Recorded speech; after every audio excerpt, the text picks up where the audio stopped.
Waalaikumsalam warahmatullahi wabarakatuh. Kami dari kelompok 3 akan membahas tentang kehidupan politik demokrasi liberal.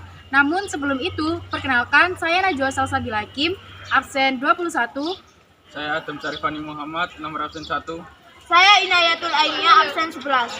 Saya Maulida Salwanatila, absen 14. Saya Muhammad Dia, absen 11. Saya Purnama Saudali Nur Sauza, absen 25. Berikut hasil video dari kami. Selamat Selamat menyaksikan.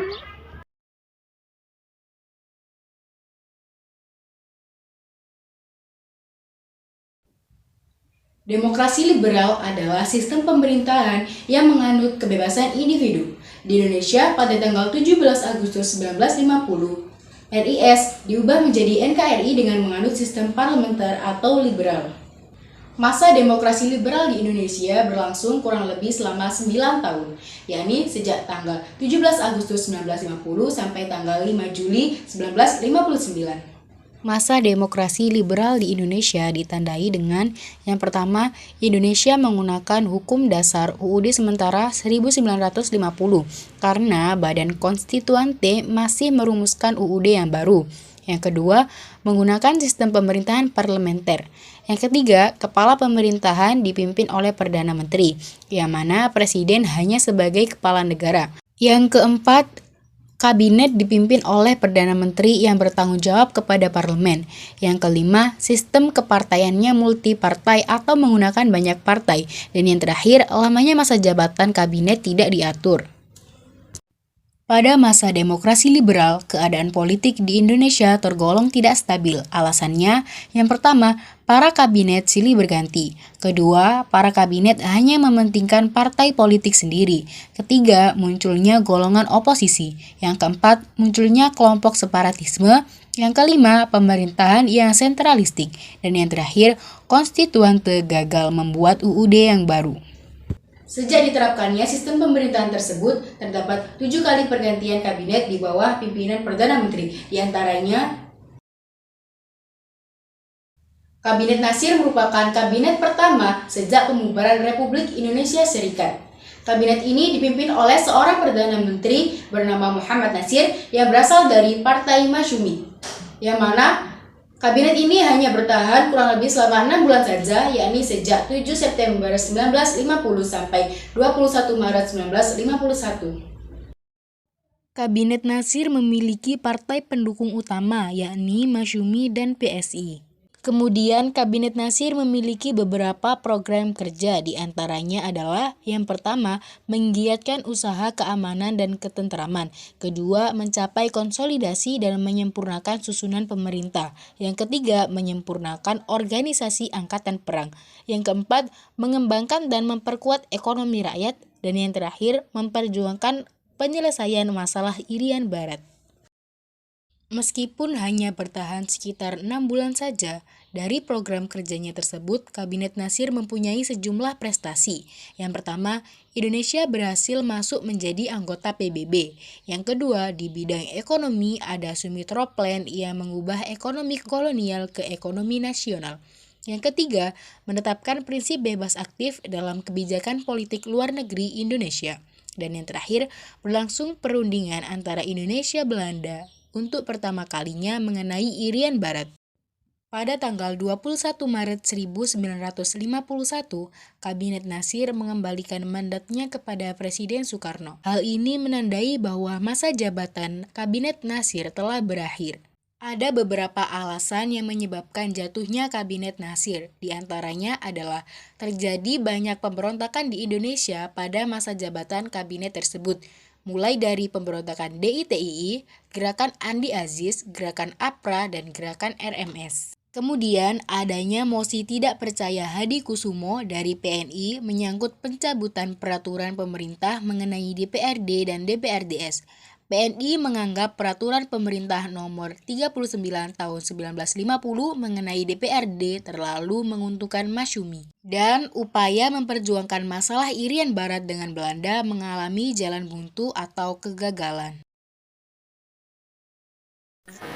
Kabinet Sukiman dipimpin oleh Soekiman Wirjoatsojo yang bertugas sejak 26 April 1951 sampai 3 April 1952 dengan Partai Koalisi PNI dan Masyumi. Partai pendukung Kabinet Sukiman adalah Masyumi dan PNI. Selanjutnya, program kerja Kabinet Sukiman sebagai berikut. 1. Menjamin keamanan dan ketertiban dengan memaksimalkan alat-alat kekuasaan negara seperti TNI dan polisi. 2. Mempersiapkan pemilihan umum. 3. Menjalankan politik luar negeri yang bebas aktif. 4. Mengusahakan kemakmuran rakyat dengan merancang hukum pidana. Dan yang kelima, mengusahakan wilayah Irian Barat kembali ke wilayah RI. Selanjutnya prestasi. Dari program kerjanya Kabinet Sukiman yaitu 1. Memperhatikan usaha memajukan perusahaan kecil. 2. Memperhatikan kaum buruh. 3. Memperluas pendidikannya dengan mendirikan berbagai macam sekolah dan tingkatnya.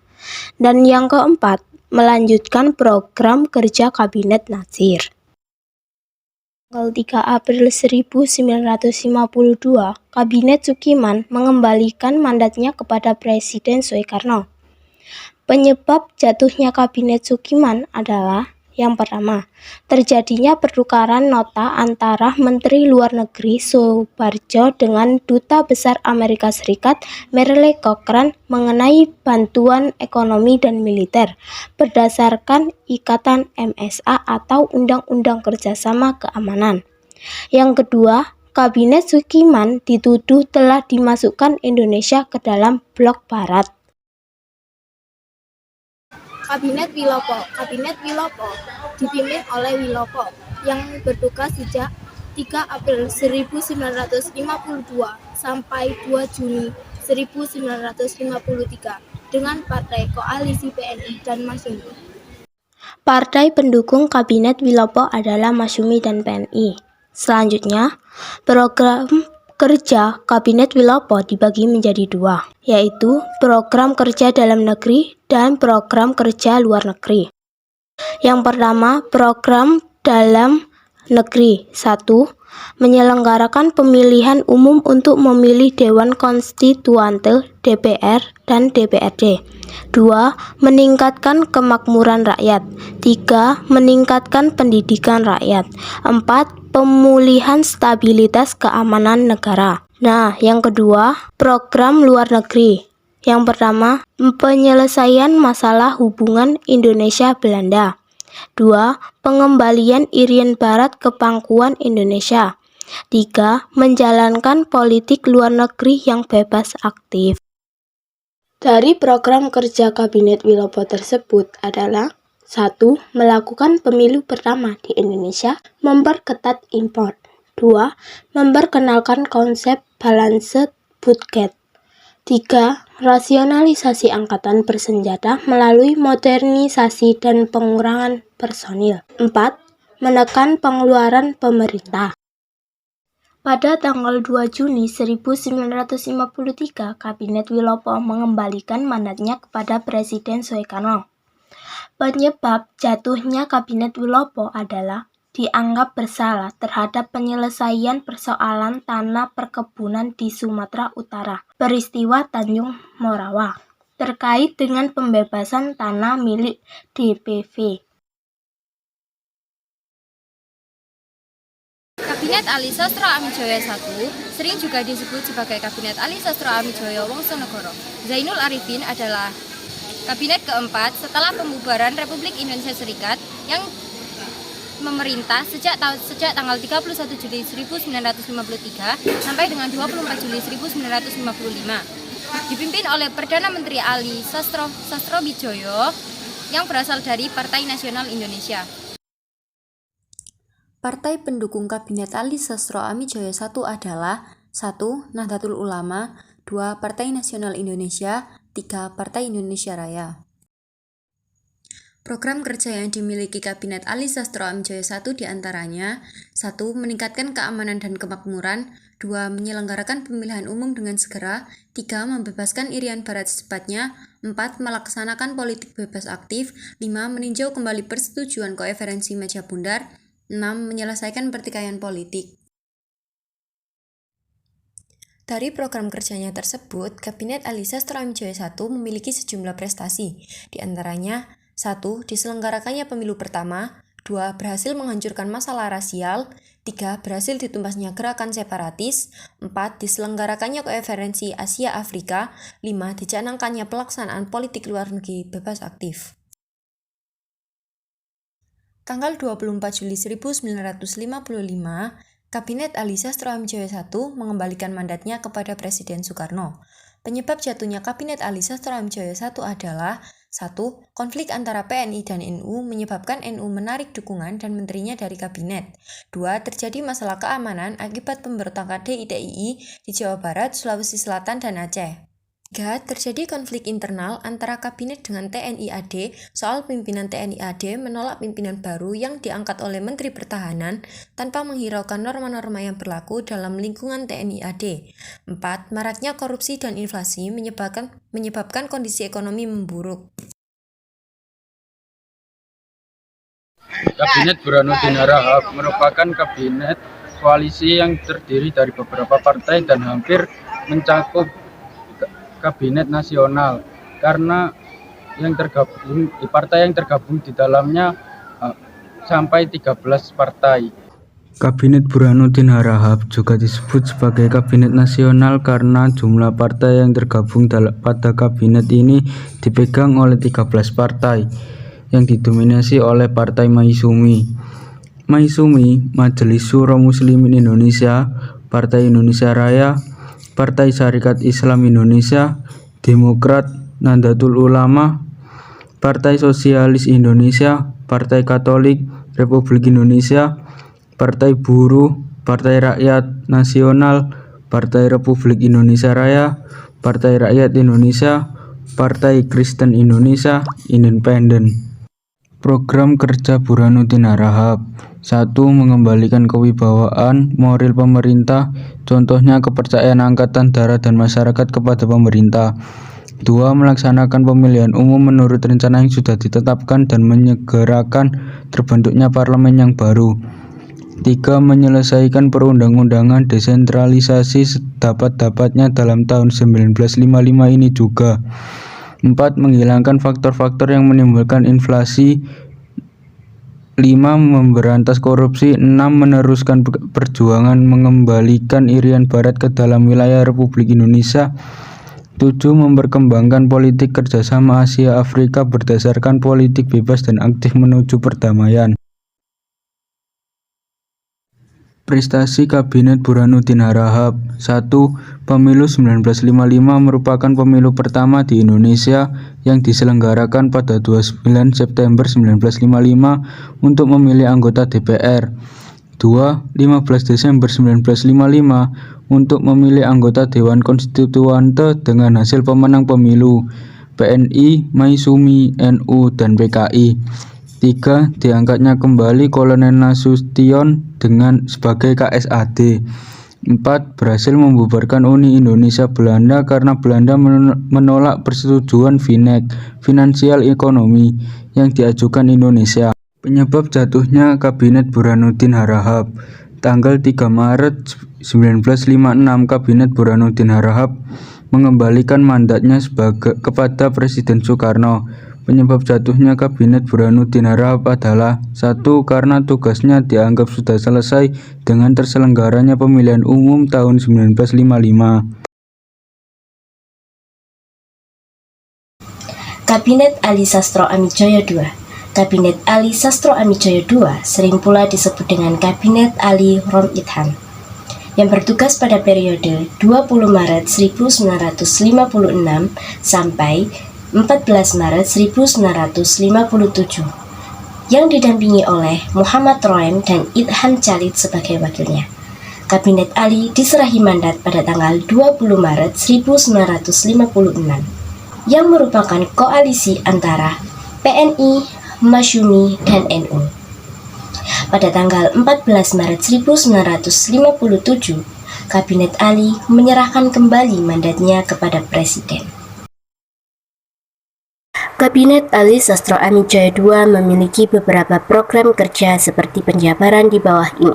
Program kerja yang pertama yaitu pembatalan konferensi meja bundar atau KMB, yang tugasnya menyelesaikan pembatalan seluruh perjanjian KMB secara unilateral, baik secara formal maupun material. Program kerja yang kedua yaitu Irian Barat. Dalam program kerja Irian Barat ini, Kabinet Ali Sastro Amijaya II melakukan A. Meneruskan perjuangan mewujudkan kekuasaan de facto Republik Indonesia atas Irian Barat. B. Membentuk Provinsi Irian Barat. Program kerja yang ketiga yaitu luar negeri. Ada dua hal yang dilakukan dalam program kerja luar negeri, yaitu A. Menjalankan politik luar negeri yang bebas dan aktif. B. Meneruskan kerjasama dengan negara-negara Asia Afrika. 4. Rencana 5 tahun yang isinya mencangkup masalah Irian Barat, masalah otonomi daerah, masalah perbaikan nasib buruh, penyehatan keuangan, dan pembentukan ekonomi keuangan. Keberhasilan yang dicapai dalam Kabinet Ali Sastro Amijaya II yaitu mendapatkan dukungan penuh dari Presiden dan dianggap sebagai titik tolak dari periode planning dan investment, yang hasilnya adalah pembatalan seluruh perjanjian KMB. Penyebab jatuhnya Kabinet Ali Sastro Amijaya II adalah karena terjadinya perpecahan antara Partai Masyumi dan PNI. Selain itu, semasa kabinet ini bertugas juga banyak menerima tuntutan daerah yang kemudian juga didukung oleh Masyumi agar Ali segera mengembalikan mandatnya.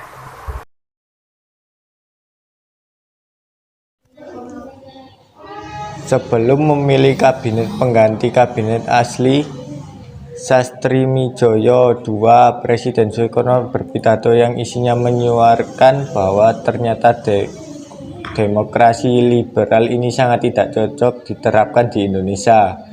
Soekarno ingin menerapkan demokrasi terpimpin. Perdebatan di kalangan elit politik pun terjadi. Soekarno akhirnya membentuk kabinet ekstra parlementer, yaitu sebuah kabinet yang dibentuk karena pandangan masing-masing partai tidak dapat dipertemukan. Kabinet tersebut diberi nama Kabinet Karya. Kabinet Karya dipimpin oleh Perdana Menteri IR Haji Dejuanda yang merupakan tokoh tidak berpartai. Kabinet ini dibentuk dari jajaran para ahli, bukan dari kalangan para politik.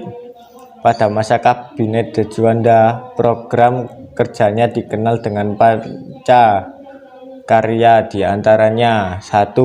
Membentuk Dewan Nasional, 2. Normalisasi keadaan Republik Indonesia, 3. Melanjutkan pembatalan KMB, 4. Memperjuangkan Irian Barat kembali ke RI, 5. Mempercepat pembangunan. Dari program kerjanya tersebut, Kabinet Dejuanda memiliki beberapa prestasi, diantaranya 1. Penetapan batas laut teritorial Indonesia dari 3 mil menjadi 12 mil, yang dikenal dengan Deklarasi Dejuanda 13 Desember 1957. 2. Terbentuknya Dewan Nasional sebagai badan yang bertujuan menampung dan menyalurkan pertumbuhan kekuatan yang ada dalam masyarakat dengan Presiden sebagai ketuanya. 3. Mengadakan musyawarah nasional Munas untuk meredakan pergolakan di berbagai daerah. Musyawarah ini membahas masalah pembangunan nasional dan daerah, pembangunan angkatan perang, dan pembagian wilayah RI. 4. Diadakan musyawarah nasional pembangunan untuk mengatasi masalah krisis dalam negeri, tetapi tidak berhasil dengan baik. Penyebab jatuhnya Kabinet Dejuanda adalah 1. Dekret Presiden 5 Juli 1959 terbentuk demokrasi terpimpin di mana Presiden Soekarno menjadi Perdana Menteri dan Dejuanda sebagai Menteri Utama. 2. Peristiwa percobaan pembunuhan terhadap Presiden Soekarno di Cikini tahun 1957. 3. Sidang Dewan Konstituante yang tidak yang tidak kunjung selesai.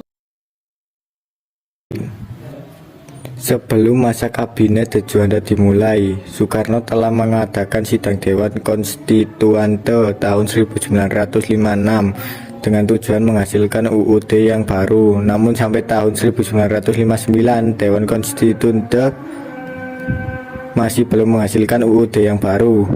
Selain itu, persoalan perebutan wilayah Irian Barat dengan Belanda pun tidak kunjung selesai. Padahal masalah ini selalu menjadi program kerja utama di setiap kabinet, tapi tidak ada satupun kabinet yang berhasil menarik kembali Irian Barat dari tangan Belanda. Atas dasar itulah Soekarno akhirnya membuat keputusan untuk mengeluarkan dekret presiden yang berisi 1. Dewan Konstituante dibubarkan. 2. UUD 1945 diberlakukan lagi. 3. Membentuk DPAS dan MPRS. Sekian dari kami pembahasan tentang kehidupan politik demokrasi liberal. Semoga dapat dipahami. Terima kasih. Wassalamualaikum.